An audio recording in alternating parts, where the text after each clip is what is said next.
Hello students, I am Mr. Deepak Ahirrao, Pimpalgaon High School, Pimpalgaon, Baswant.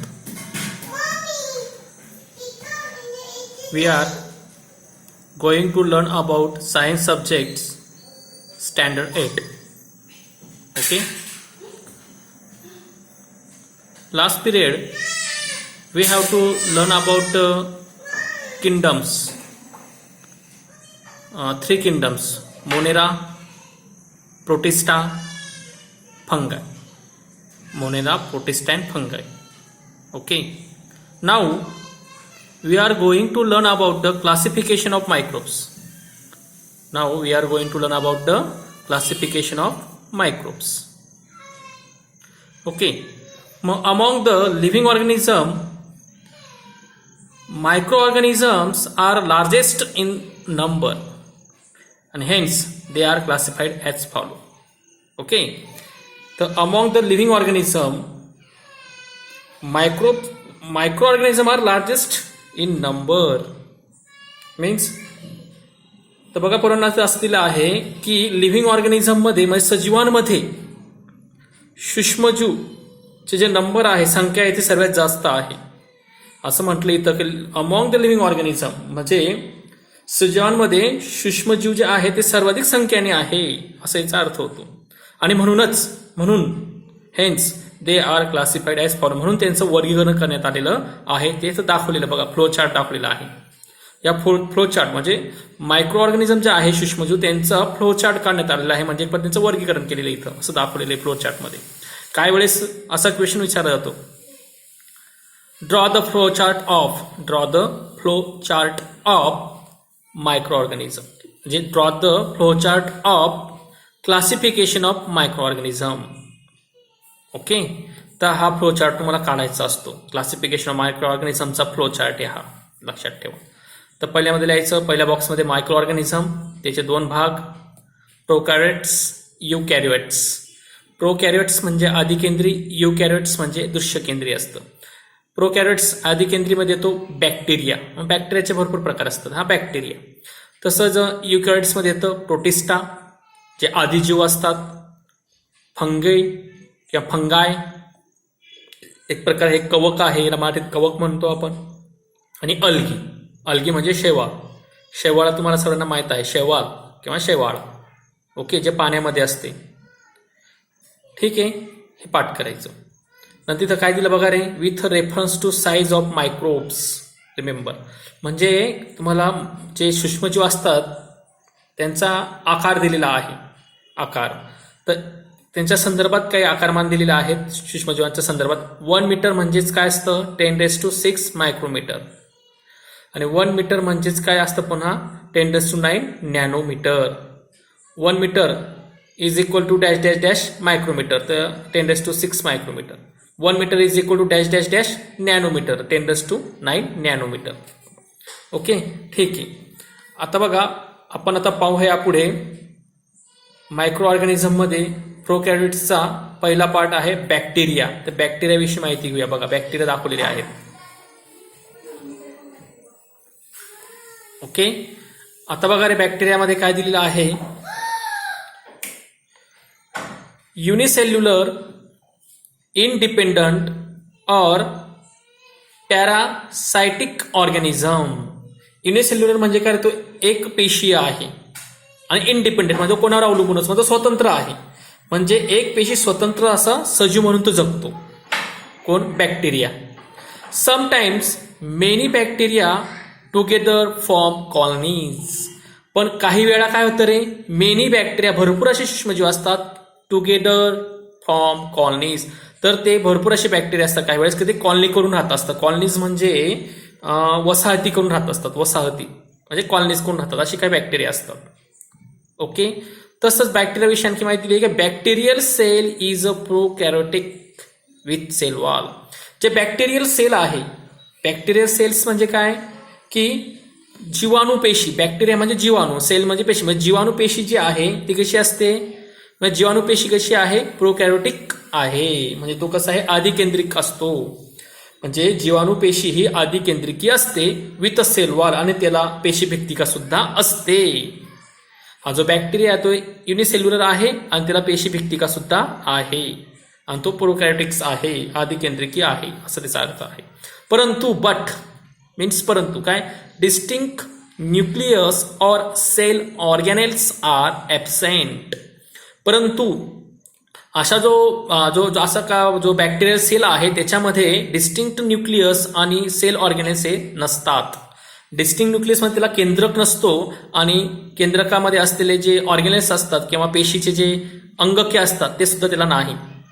म्हणजे जे bacterial cell आहे त्यांना nucleus पण नाही, त्यांना सेल ऑर्गॅनेल सुद्धा नाही, असे हे बॅक्टेरिया असतात. नंतर बघा, they reproduce by simple binary fission. म्हणजे ते त्यांची जी बायनरी म्हणजे प्रजनन होण्याची जी त्यांच्यामध्ये संख्या जी वाढते, प्रजननची प्रक्रिया जी आहे कशी आहे, सिंपल बायनरी फिजन. म्हणजे एकाचे दोन पेशीचं म्हणजे विभाजन होणे. एक पेशी असं तिचं विभाजन होऊन ते 2 होऊन जातं, 2चे 4, 4चे 8, 8चे 16 अशा पद्धतीने त्यांचं काय होतं, बायनरी फिजन होत असतं. म्हणजे द्विखंडी भवन त्याला म्हणतो आपण, असं त्यांचं प्रजनन होत असतं. लक्षात ठेवा, they reproduce by simple binary fission, त्यांचं रिप्रोडक्शन होत असतं, रिप्रोड्यूस होत असतात. मग इन द फेवरेबल कंडिशन, ज्यावेळेस एक चांगली कंडिशन येते, फेवरेबल म्हणजे अनुकूल परिस्थिती येत असते, तेव्हा बॅक्टेरिया ग्रो व्हिगोरसली, तेव्हा बॅक्टेरियांची संख्या ही वाढते, प्रचंड वाढते. व्हिगोरसली म्हणजे प्रचंड.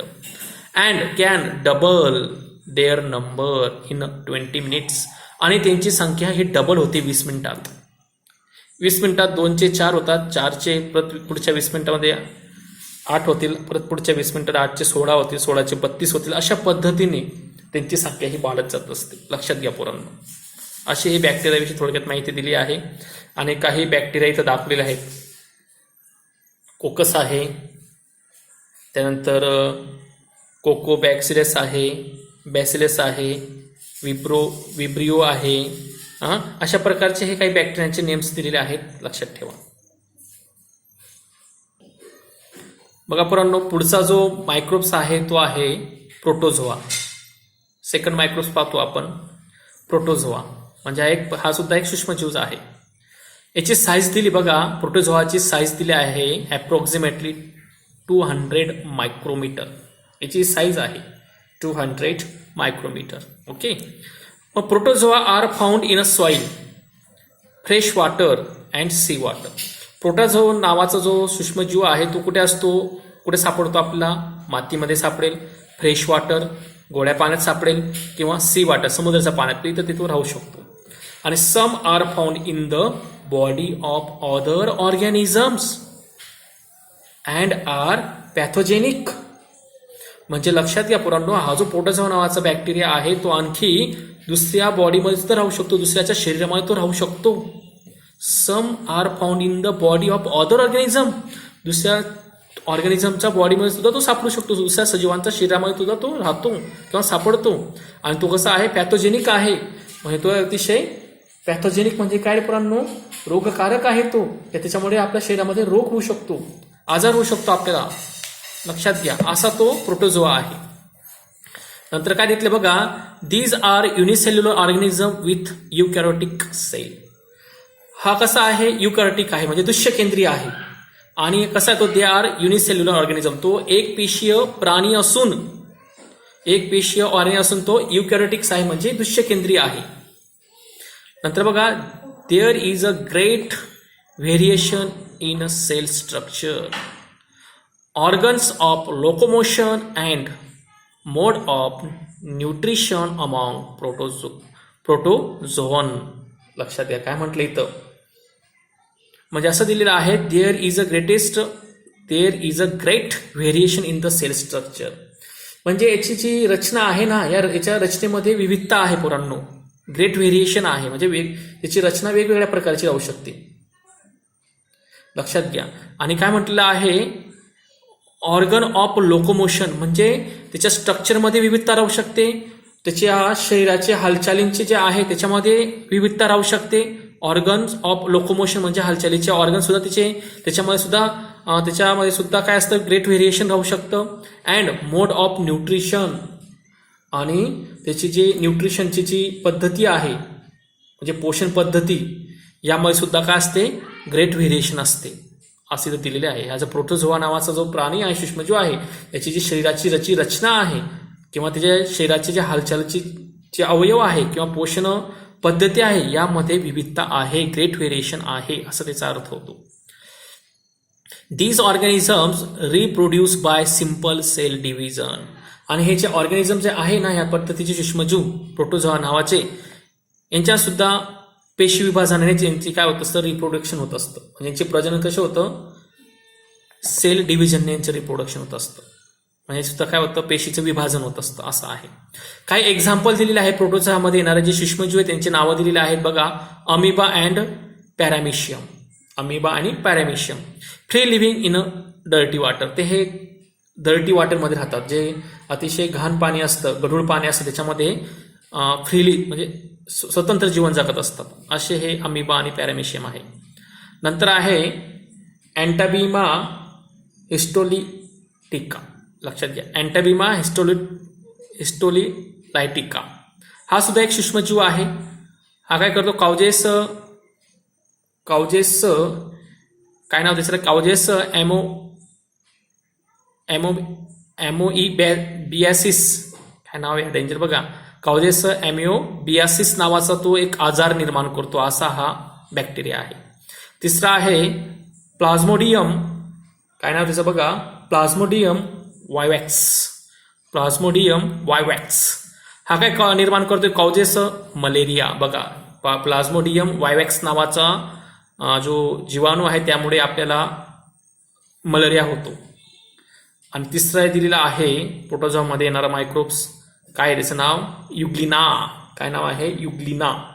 तो कसा आहे, ऑटोट्रॉपिक. ऑटोट्रॉपिक म्हणजे स्वयंपोषी, स्वतःचा अन्न स्वतः गोळा करतो. बघा, असं आपण प्रोटोझोआविषयी माहिती घेतलेली आहे. त्याचे काही एक्झाम्पल आपण पाहिलेले आहेत. लक्षात घ्या पोरांनो, अतिशय सोपं आहे. पुन्हा 1-2 वेळेस रीड करा, पुन्हा व्हिडिओ पाहून घ्या, तुमच्या लक्षात येऊन जाईल. ओके, नंतर मग पाठांतर करा, मनन करा, तुमचं ते लक्षात होऊन जाईल. Okay, bye. इथं स्टॉप करूया. नेक्स्ट पिरियड आपण फंगसविषयी माहिती घेऊया. Okay, bye.